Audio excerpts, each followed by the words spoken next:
한국 시간으로 오늘 아침 이적 시장이 종료가 됐는데 이적 시장 마지막 날 충격적인 연쇄 이동이 일어났습니다. 스털링이 첼시에서 아스날로 갔고요. 스털링을 떠나보낸 첼시는 맨유에서 산초를 영입했어요. 결과적으로 맨유는 산초를 첼시로 떠나보내고 첼시는 산초를 영입하면서 스털링을 아스날로 떠나보내는 이러한 연쇄 이동이 일어났거든요. 그런데 이제 아무래도 산초라던가 스털링이 워낙에 고주급을 받는 선수인데 맨유나 첼시에서 애물단지처럼 취급이 되다 보니까 왜 이 선수들을 아스날과 첼시가 영입을 했느냐, 이게 궁금해질 수밖에 없잖아요. 일단 아스날 입장에서는 스털링을 영입하면서 좌우 측면 공격수의 뎁스를 늘린다라는 의미가 있거든요. 특히나 오른쪽 측면 공격수 자리에 사카의 백업 자원으로 분류가 되었던 넬슨이 이적 시장 마지막 날 풀럼으로 임대를 떠났습니다. 특히나 이 넬슨의 이적 과정도 참 재밌는데, 넬슨이 입스위치와의 이적이 거의 완료가 됐다가 차로 이동하는 도중에 풀럼에서 임대 제한이 들어왔고 넬슨의 선택으로 풀럼을 선택하는, 그래서 차가 입스위치로 가다가 풀럼으로 바로 방향을 바꿔서 가면서 임대가 완료가 됐어요. 그래서 넬슨도 풀럼으로 임대를 떠났고요. 여기에 더해서 파비우 비에이라도 사카의 백업 자원으로 분류가 될 수 있는 선수잖아요. 근데 비에이라도 포르투로 임대를 떠났습니다. 그러다 보니까 아스날 입장에서는 오른쪽 측면 공격수 자리에 사카의 백업 자원이 마땅히 없는 상황이었어요. 그리고 넬슨과 파비우 비에이라가 있을 때도 사카가 나오지 않을 때 파비우 비에이라나 넬슨이 나와서 사카에 미치지 못하는 플레이들을 보여주다 보니까 결국에는 사카가 나오지 않을 때 마르티넬리가 오른쪽에서 뛰는 그런 모습들을 많이 볼 수가 있었죠. 그런데 기본적으로 스털링이 첼시에서 부진한 활약을 보여주긴 했지만 기본적으로 번뜩임이라던가 분명히 팀에 기여할 수 있는 부분은 존재하거든요. 그러다 보니까 스털링이 심지어 왼쪽과 오른쪽을 다 뛸 수 있는 선수라는 점, 이런 것들을 고려했을 때는 오른쪽에서는 사카의 백업 자원이라고 볼 수가 있겠고요. 그리고 왼쪽에서는 마르티넬리와 트로사르 그리고 스털링이 3명이 경쟁하는 형태가 되지 않을까 싶어요. 일단 지금 현재 존재하고 있는 마르티넬리와 트로사르, 이 2명의 측면 공격수가 각각 장점과 단점이 존재합니다. 첫 번째로 마르티넬리는 강점이 매우 빠르고 저돌적인 돌파를 할 수 있는 선수잖아요. 그런데 마르티넬리의 가장 큰 단점은 마무리에서 미스가 많다는 거죠.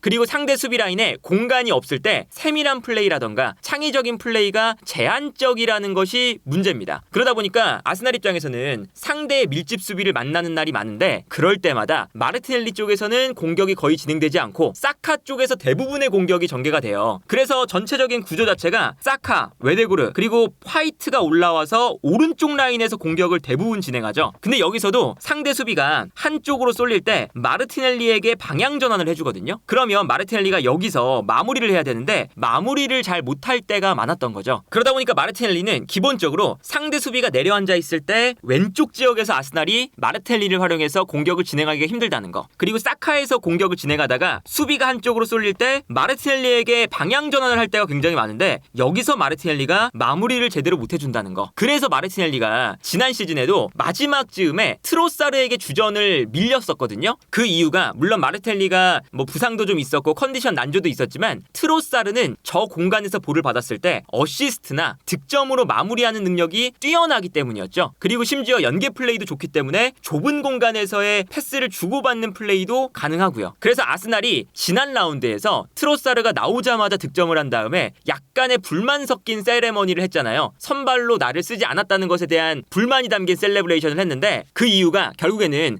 트로사르가 왼쪽 지역에서 마르티넬리보다 나은 점이 명확하게 있거든요. 마무리가 가능하다는 거. 그런데 본인이 백업으로 지난 경기 출전하니까 약간의 불만을 드러낸 거였어요. 그런데 트로사르가 나올 때도 트로사르만의 또 단점이 있습니다. 트로사르가 왼쪽에 나오면 사실 아스날이 앞쪽에서 상대를 눌러주는 플레이도 많이 하지만, 그리고 상대가 내려앉을 때도 있지만, 아스날이 잘하는 플레이 중에 하나가 후방에서 볼을 주고받으면서 상대를 끌고 나오다가 뒷공간으로 패스를 뿌려준다는 거죠. 근데 이때는 트로사르가 마르티넬리보다는 훨씬 느린 선수이기 때문에 마르티넬리가 그 공간을 향해서 뛰어들어가는 이런 플레이가 오히려 아스날의 강점이 돼요. 그러다 보니까 트로사르가 나왔을 때는 역습의 스피드가 죽어버리는 장면들이 꽤나 많이 나옵니다. 아스날이 기본적으로 베나이트라던가 진첸코 이 두 선수가 살짝 안으로 들어오면서, 특히나 진첸코가 가운데로 많이 들어오면서 3-2 빌드업을 많이 가져가죠. 그러면서 후방에서 볼을 돌리다가 상대 수비가 끌려 나오도록 만든 이후에 순간적으로 오른쪽에 있는 사카, 왼쪽에 있는 마르티넬리, 이런 선수들이 공간으로 뛰어들어가기 시작해요. 그리고 앞쪽에 있는 하베르츠도 마찬가지겠죠. 근데 여기서 마르티넬리가 아니라 트로사르가 나온다면 트로사르가 이 공간에서 빠르게 뒷공간을 공략하는 데는 그렇게 뛰어난 선수가 아닐 때가 많은 거죠. 그러다 보니까 지공 상황에서는 마르티넬리의 플레이가 아쉽고 속공 상황에서는 트로사르의 플레이가 아쉬운 상황이었어요. 그런데 기본적으로 스털링이 트로사르와 마르티넬리의 못하는 것들을 잘하는 유형의 선수죠. 그러니까 스털링은 기본적으로 스피드가 빠르고요. 그리고 여기에 더해서 돌파력도 갖추고 있고, 그리고 상대가 밀집 수비를 만들었을 때 좁은 공간에서 주고받으면서 측면을 무너뜨리는 플레이, 이런 것도 괜찮은 선수잖아요. 물론 스털링이 마무리적인 측면에서는 분명히 맨시티 때부터 미스가 많았었지만 맨시티 시절에도 한때 과르디올라 감독이 스털링을 좋아했던 이유 중에 하나가 측면 공간에 스털링이 배치가 될 때 스털링의 순간적인 가속도로 측면을 무너뜨리면서 밀집 수비를 무너뜨리는 장면들이 많이 나왔었어요. 그러다 보니까 스털링을 좋아했던 건데, 아르테타 감독도 심지어 아르테타 감독은 맨시티의 수석 코치였으니까 스털링의 활용법도 어느 정도 알고 있을 거고, 스털링을 활용했을 때 수비 라인을 무너뜨리는 플레이들을 잘 짤 수 있다는 관점에서, 그러니까 아르테타 감독이 잘 아는 선수라는 것을 생각을 해보면 스털링의 영입은 왼쪽 라인에서도 마르티넬리와 트로사르 그리고 스털링이 더해지면서 경기가 답답할 때 선택할 수 있는 옵션이 3개로 늘어난다는 거죠.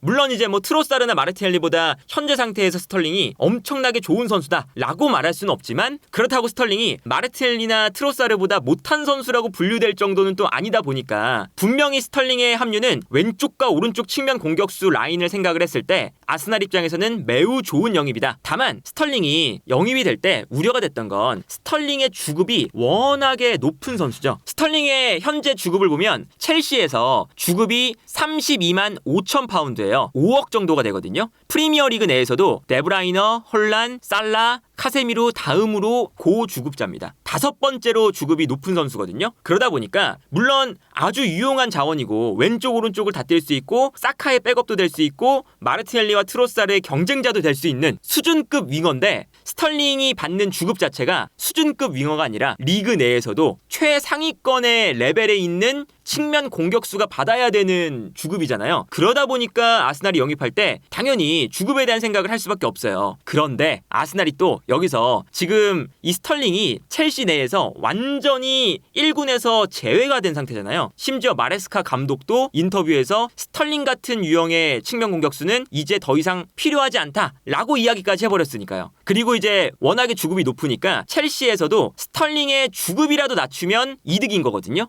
그래서 아스날이 어떤 영입을 했냐면, 첫 번째는 이적료가 없습니다. 그냥 임대로 아스날로 합류를 하고요. 그리고 여기에 더해서 의무 영입 조항도 없는 상태예요. 그러니까 스털링이 아스날로 왔다가 아스날이 봤을 때 스털링을 완전 영입하기에는 그렇게 좋지 않다라고 하면 그대로 돌려보낼 수가 있습니다. 여기에 더해서 스털링의 그 높은 연봉을 스털링이 아스날로 가기 위해서 절반으로 깎았다는 이야기가 나오고 있어요. 그래서 로마노 기자에 따르면 스털링은 아스날로 합류하기 위해서 임금을 삭감했습니다. 이 삭감한 임금이 50% 정도라고 알려져 있고요. 근데 여기서도 절반 정도를 첼시에서 보조를 한다라는 겁니다. 그래서 로마노 기자가 첼시가 스털링의 급여 일부를 아스날에 지급할 예정이다 라고 이야기를 했고요. 심지어 이제 아스날이 절반 정도의 주급을 스털링에게 줘야 되는 상황이잖아요. 그런데 스털링이 여기서도 절반의 고금액을 또 깎아서 아스날에서 받는다. 그러니까 이렇게 되면 사실은 아스날 입장에서는 주급도 거의 나가지 않는 영입이라고 볼 수가 있거든요. 지금 나오는 금액이 10만 파운드 정도 혹은 10만 파운드보다 밑에 금액을 줄 것 같다라는 건데, 현재 스털링이 받는 주급의 3분의 1보다 저렴한 주급을 아스날이 제공을 하게 되는 거죠. 그러면 사실 아스날 입장에서는 오른쪽 왼쪽에서 모두 뛸 수 있는 수준급 윙어를 영입하는데 쓰임새도 많고, 그리고 현재 오른쪽에 사카의 백업 자리, 왼쪽에서 마르티넬리와 트로사르에게 약간 부족했던 점들을 보완할 수 있는 아주 팀에 도움이 될 만한 선수를 임대료도 없이, 그리고 완전 이적 조항도 없이, 그리고 주급도 거의 3분의 1 수준으로 주면서 데려오게 됐습니다. 아스날 입장에서는 좋은 선택이라고 볼 수가 있겠고, 첼시 입장에서도 스털링이 오도 가도 못하는 상황이고 지금 1군에서 제외가 돼서 플레이를 하고 있기 때문에 그대로 시즌을 시작하면 스털링에게 줘야 되는 주급 자체가 너무 고연봉이에요. 근데 스털링이 아스날로 합류를 하기 위해서 이것을 절반으로 일단은 삭감을 했으니까 일단 여기서부터 첼시는 이득을 보는 거고, 절반으로 삭감한 다음에 거기서 이제 절반 정도를 첼시가 스털링에게 주급 보조를 해준다 이긴 하지만, 그 정도 주급 보조는 그래도 첼시 입장에서 스털링이 받고 있었던 전체 주급을 제공하는 것보다는 훨씬 더 싸게 먹히는 방출이다 라고 할 수가 있겠고요. 그런데 그렇다면 첼시가 스털링이라는 이 고주급자를 아스날로 임대를 보내면서 본인들의 이 재정적인 부담을 많이 덜었는데 왜 또 산초를 하필 영입을 했느냐? 그러니까 이것도 이제 보시면 일단 산초의 임대 영입이 확정이 된 상태고요. 이 산초의 임대 영입이 재밌는 점 중에 하나가 일단은 기본적인 임대인데 완전 이적 의무가 있습니다. 그리고 이적료가 성과에 따라서 2천만 파운드에서 2,500만 파운드 사이의 이적료가 발생을 한다. 그리고 이 성과가 지금 나오는 이야기로는 첼시가 14위 안에 들면 무조건 의무 이적이 발동이 된다. 그러니까 만약에 첼시가 15위로 리그를 끝마치면 이번 시즌에, 그러면 산초의 의무 이적이 발동이 안 되는데 14위가 되면 뭐 가장 최소 금액인 2천만 파운드가 되는 거고, 여기서 이제 14위에서 성적이 좋아지면 좋아질수록 최대 2,500만 파운드의 이적료가 발생할 수 있는 이적이다 라고 나와 있어요. 지금 첼시 입장에서는 고주급의 스털링을 떠나보냈는데 고주급의 산초를 데려온 거고, 사실 첼시가 이번 시즌에 14등 안에 들지 못할 일이 거의 없어 보이잖아요, 사실. 그렇다는 건 일단 맨유 입장에서도 애물단지였던 산초를, 고주급을 받고 있었던 산초를 첼시로 떠나보냈다. 아마 이거는 의무 이적 조항이 있기 때문에 다음 시즌부터는 맨유에서 산초가 뛰지 않게 될 확률이 매우 높죠. 첼시가 14등 밖으로 벗어나지 않는 한. 그런 점에서 맨유에게는 매우 이득인데, 첼시는 그렇다면 산초의 활약이 최근에 매우 좋지 않았으니까, 특히나 맨유에서 너무 좋지 않다 보니까 산초를 굳이 영입할 필요가 있었냐라는 의문이 들 수가 있는데, 일단 산초는 어떤 점이 있냐면 첼시가 왼쪽 측면 공격수가 스털링이 떠나면서 무드릭과 네투 2명이 됐습니다. 물론 이제 은쿵쿠도 왼쪽에서 뛸 수 있긴 하지만 은쿵쿠가 중앙에서도 뛸 수가 있잖아요. 그러다 보니까 왼쪽 라인에서 확실하게 뛸 수 있는 측면 공격수가 무드릭과 네투 정도밖에 일단 없는 상태예요. 근데 이제 무드릭이 최근 들어서 좀 너무 저조한 퍼포먼스를 보여주다 보니까 아마도 왼쪽 측면 공격수 자리에서 무드릭과 산초가 백업 경쟁을 좀 하지 않을까. 네투가 선발, 무드릭이나 산초가 백업. 그리고 물론 은쿵쿠가 왼쪽에서 선발로 나올 가능성도 있지만, 기본적으로는 이 산초를 무드릭의 활약이 너무 저조하다 보니까 무드릭을 대신할 수 있는 선수, 무드릭의 경쟁자 정도로 영입하지 않았을까 싶고요. 그리고 최근 들어서 이 마레스카 감독의 전술 자체가 좌우 하프 스페이스를 이용하는 것을 굉장히 좋아해요. 그러니까 예를 들면 은쿵쿠가 왼쪽에 나왔을 때도 엔소 페란데스를 공격형 미드필더로 기용했던 경기가 있죠. 그래서 이 경기에서는 엔소 페란데스가 왼쪽, 파머가 오른쪽 하프 스페이스에 위치하고 구스토가 올라오면서 두 명의 선수가 하프 스페이스에 위치하게끔 만드는 이런 전술을 쓰기도 했었고요. 지난 경기에서는 중앙에 파머, 오른쪽에 마두에케, 왼쪽에 무드릭을 배치하면서 파머가 살짝 오른쪽 하프 스페이스로 움직일 때 엔소 페란데스가 올라오면서 좌우 하프 스페이스를 활용하고, 이때 구스토가 가운데로 들어오면서 아까랑 동일한 형태를 만들었어요. 위치는 다르지만 동일한 형태죠. 그래서 이 좌우 하프 스페이스를 활용하는 게 첼시 전술의 핵심이거든요. 근데 이 좌우 하프 스페이스에서 뛸 수 있는 선수가 파머, 엔소 페란데스, 그리고 이제 은쿵쿠, 펠릭스, 요 정도의 지금 선수들이 있는데, 산초도 저 좌우 하프 스페이스에서 플레이하는 것을 매우 잘하는 선수죠. 그러니까 산초의 역할 자체가 파머의 백업 혹은 은쿵쿠의 백업도 될 수 있다는 점에서 두루두루 다 뛸 수 있는 자원으로 영입할 수가 있다. 그리고 이제 산초의 장점 중에 하나가 이제 은쿵쿠와는 다르게 요 왼쪽 라인에서, 은쿵쿠 같은 경우는 거의 세컨드 스트라이커처럼 뛸 때가 많거든요.